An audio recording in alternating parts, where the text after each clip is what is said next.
Hello everyone, welcome once again to David Diagnostics. My name is David. It has been a while since I uploaded a video on my YouTube channel, but today I want to do one on sickle cell anemia. So let's do it together.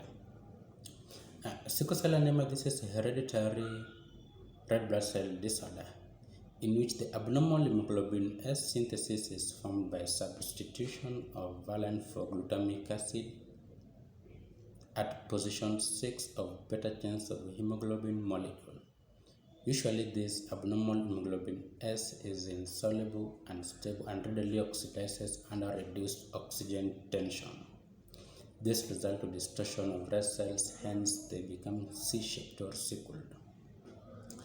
People with sickle cell anemia, they always live their lives and can also do other activities done by any other person. They are always heroes.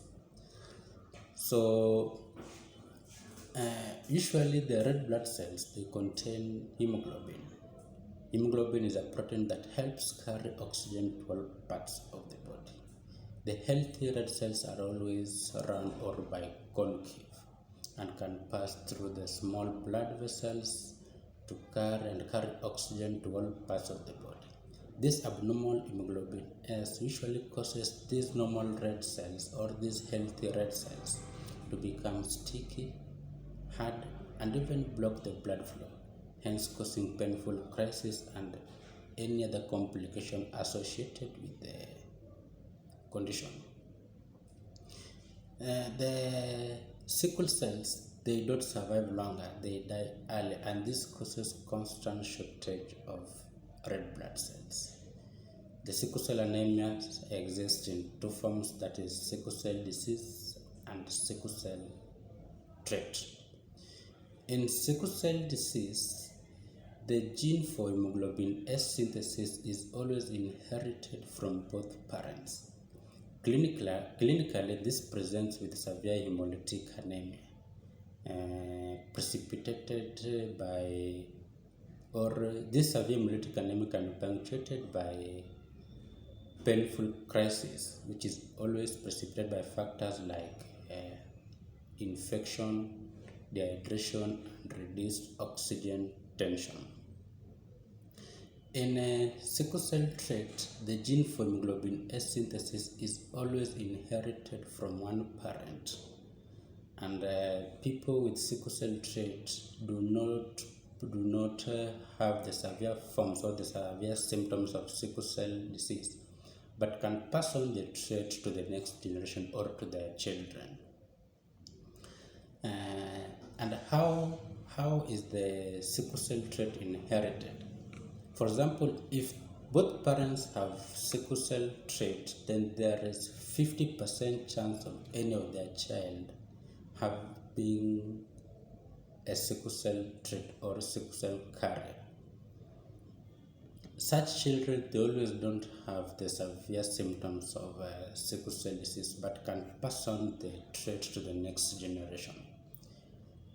Then again, if both parents have sickle cell trait, then there is as well 25% chance of any of their child being a sickle cell child or having a sickle cell disease if the child inherits the genes from both the parents. Then there's also 25% chance of any of their child not having not having both sickle cell disease or sickle cell trait if the child does not inherit the gene from both parents. Then we'll also check on the symptoms of sickle cell anemia. But before we go to that, usually people with sickle cell disease, they start showing the signs within the first year of their lives, usually within 4 to 5 months. And some of the signs and symptoms that are associated with these conditions are: we have hand-feet syndrome. There's also acute chest syndrome.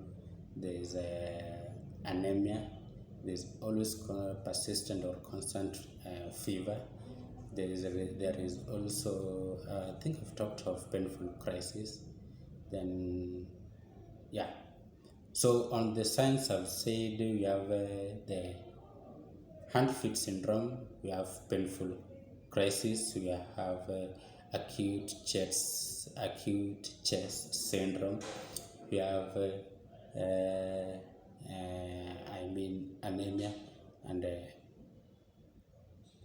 other signs. Yes. So on these signs, in our next video, I'll be explaining how these signs or how these symptoms occur.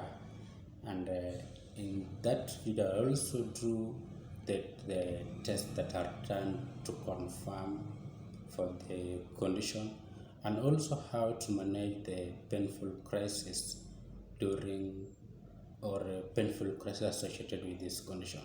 So guys, if this is the first time you are viewing my videos, then kindly subscribe to my channel. It has been a while, but I'm back. Let's do it together. Subscribe to my channel. You can like and share, give a comment on the comment section.